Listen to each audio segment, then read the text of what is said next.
అయోధ్య రామయ్య ప్రాణప్రతిష్ఠ కార్యక్రమంలో భాగంగా ప్రతి గడప గడపకు రాములవారి అక్షంతలను పంపిణీ చేయడం జరుగుతుందన్నారు సామాజిక కార్యకర్త తుమ్మ రాజ్ కుమార్. గాంధీనగర్లో గడప గడపకు రాములవారి అక్షంతల పంపిణీ కార్యక్రమం నిర్వహించారు. పెద్దపల్లి జిల్లా సుల్తానాబాద్ మున్సిపాలిటీలోని గాంధీనగర్లో అయోధ్య బాలరాముని తాకిన అక్షంతలను సన్నాయి మేళం ద్వారా వీధిలో రామభజన చేసుకుంటూ గడప గడపకు పంపిణీ కార్యక్రమం నిర్వహించారు. స్వామివారి అక్షంతలను ప్రతి ఇంటికి అందజేయడం జరిగింది. ఈ సందర్భంగా సామాజిక కార్యకర్త తుమ్మ రాజ్ కుమార్ మాట్లాడుతూ 500 సంవత్సరాల నిరీక్షణకు ఈ నెల 22న బాలరాముడి ప్రాణప్రతిష్ఠాపన కార్యక్రమం నిర్వహిస్తున్నట్లు తెలిపారు. ఈ నెల 22వ తేదీన ప్రతి ఇంటిలో దీపావళి పండుగ నిర్వహించుకోవాలని, ప్రతి గడప గడపకు స్వామివారి కరపత్రాన్ని అందజేస్తూ దీపావళి వేడుకల్ని ఘనంగా నిర్వహించుకోవాలని కోరినట్లు తెలిపారు. దీపావళి రోజున ఎలాగైతే దీపాలను వెలిగించుకోవడం జరుగుతుందో 22వ తేదీ రోజున సాయంత్రం దీపాలను వెలిగించాలని అన్నారు. ఈ కార్యక్రమంలో గాంధీనగర్ వార్డు కౌన్సిలర్ అనుమాల అరుణా బాపురావు, పూజారి వీరనారాయణాచారి, భక్తులు కొండబత్తుల మౌనిక ఆంజనేయులు, కామని సోనీ రాజేంద్ర ప్రసాద్, తుమ్మ అరుణ వెంకటేశం, పబ్బతి నీతారెడ్డి, పల్ల అపర్ణ సురేష్, మహిళలు తదితరులు పాల్గొన్నారు.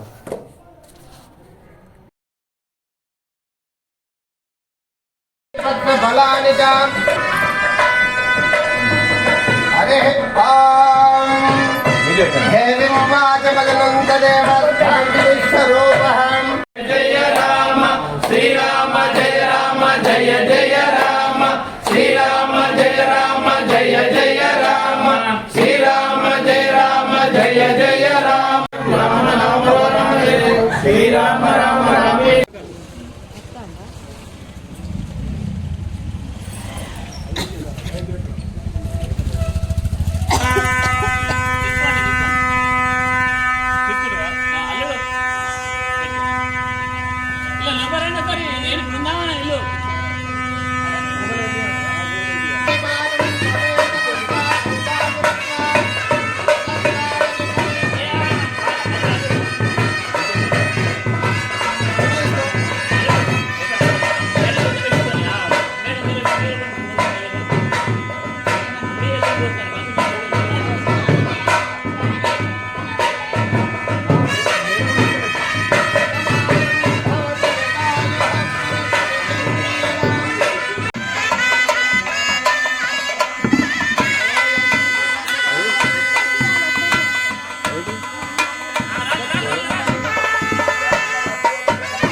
మౌని జయ జయ రామ హరే రామ హరే రామ రామ రామ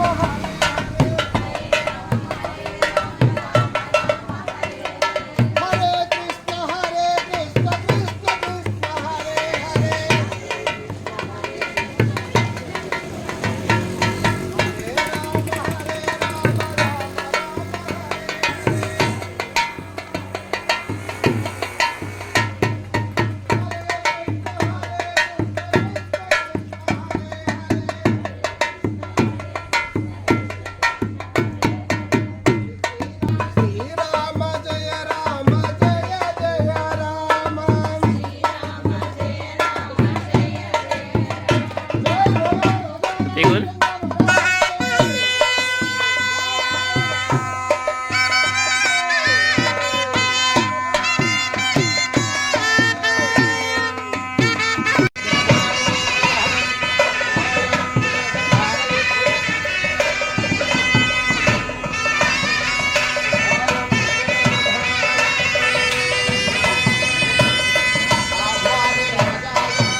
శ్రీరామ జయ రామ జయ జయ రామ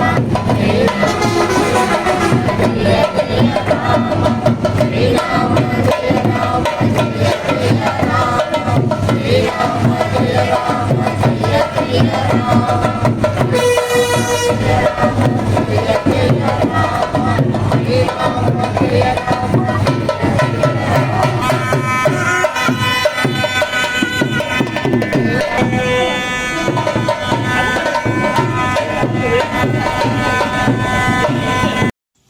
జై శ్రీరామ్. భవ్య నిర్మాణమైన రామ మందిర నిర్మాణం పూర్తయి ఈ నెల 22వ తారీఖున లాంఛనంగా ప్రాణప్రతిష్ఠ చేసుకున్న సందర్భంగా సుల్తానాబాద్ పట్టణంలో అయోధ్య నుండి వచ్చినట్లాంటి అక్షంతలను గడప గడప పంపిణీ కార్యక్రమంలో ఈరోజు గాంధీనగర్లో ప్రతి గడప గడపకు ఇంటింటికి అక్షంతలను గాంధీనగర్ వాసులందరం కలిసి అందించడం జరిగింది. ఆ రాముని కృప, ఆ సీతా కృప, లక్ష్మణుని కృప, ఆంజనేయ కృప ప్రతి ఒక్క ఇంటింటికి ఉండాలని చెప్పి మేము మనసారా కోరుకోవడం జరిగింది. 500 సంవత్సరాల పోరాట ఫలితమే నేడు అయోధ్య రామ మందిరం. భారతదేశంలో చరిత్రలో చెప్పుకోదగ్గది ఏంటంటే భారతదేశానికి స్వతంత్రం రావడానికి ఎన్ని పోరాటాలు చేసిల్లో అయోధ్య రామ మందిరం కట్టడం కూడా హిందువులు అన్ని పోరాటాలు చేసిళ్ళు. అన్ని పోరాటాల ఫలితమే నేడు అయోధ్యలో రామ మందిరం. ఈ రామ మందిరాన్ని సస్యశ్యామలమైన రామ మందిరంగా మనం చూడబోతున్నాము. అందుకే ఈ నెల 22వ తారీఖు నాడు నేను ప్రతి ఒక్క హిందూ బాంధవుని కోరుకునేది ఒకటే, మీరు వీలైనంత వరకు మీ ఇళ్లలో 5 దీపాలు వెలిగించండి. మీకు ఇంకొంచెం వీలైతే ఒక గుళ్ళే, ప్రతి గుళ్ళే దీపారాధన చేసి ఆ రోజు పెద్ద ఎత్తున దీపావళి పండుగ జరుపుకోవాలని చెప్పి మేము మనసారా కోరుకుంటున్నాం. అలాగే ఈ రోజు మేము ప్రతి గడప గడపకు ఇంటింటికి పోతామంటే భక్తి భావన రామునిపై ఈ యొక్క ప్రజలు ఒక రాజు దేవుడిగా మారి తను పుట్టిన అయోధ్యలో రామ మందిరాన్ని సస్యశ్యామలైన రామ మందిరాన్ని చూసినందుకు అక్కడి నుంచి వచ్చిన అక్షంతలను ఎలా తీసుకున్నారంటే అది నభూతో నా భవిష్యత్ అన్న విధంగా తీసుకున్నారు. అందరికీ ఆ రాముని కృప ఉండి సస్యశ్యామలైన సుల్తానాబాద్, సస్యశ్యామలైన గాంధీనగర్గా మారి అందరూ దినదిన అభివృద్ధి చెందాలని మనస్ఫూర్తిగా కోరుకుంటున్నాను.